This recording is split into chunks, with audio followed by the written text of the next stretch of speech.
So quiet. All it took was a little bit of fuel additive, a new battery, engine oil additive.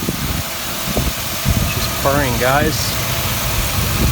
Ever heard a 4-liter like that quiet with over 300K? Not very common. Hey, what's going on, gearheads? I'm here in the Explorer on her maiden voyage.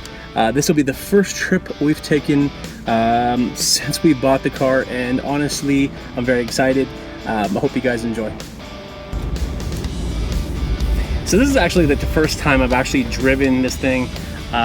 When we got it, the previous owner had basically drove it to her place, to our place, and so I didn't really get a chance to drive it. I mean, I took it for a little test drive around the block, but now I actually get to enjoy it, drive it around for a bit, and then yeah, get all that work done I need to do. But from what I can see, it needs minor work, and I'm honestly really happy with the deal we got. Just to touch on what this vehicle was purchased for and what are our plans for it. Honestly, we wanted something that we can be a little more versatile, something we can do a little more off-roading, something you don't have to worry about getting stuck in the mud or the rain.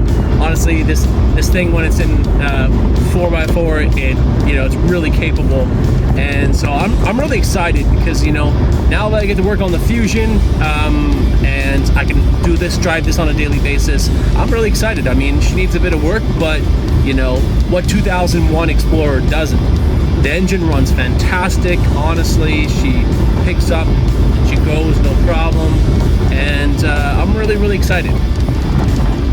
Now, since we got this thing for $500, which was honestly a steal of a deal, anything it gives us is going to be an added bonus. If it lasts a year, that's an added bonus. Honestly, because the insurance on it, even though cheaper than the Fusion, it's more expensive than the purchase price we paid for this thing.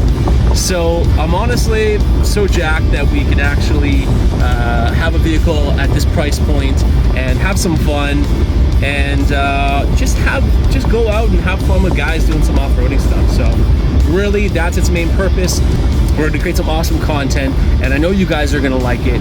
And this thing is just a blast, and it's, for 20 years old, it's not showing its age at all. Of course, there's little minor stuff, but for a 20-year-old vehicle, it purrs, it's quiet, it's a little sluggish, a little tired, but that's good. If that's what I got to trade for, I'm totally happy. For those of you who are just driving a car, you guys are missing out on a whole lot of other fun you could be having. Thanks for watching, guys.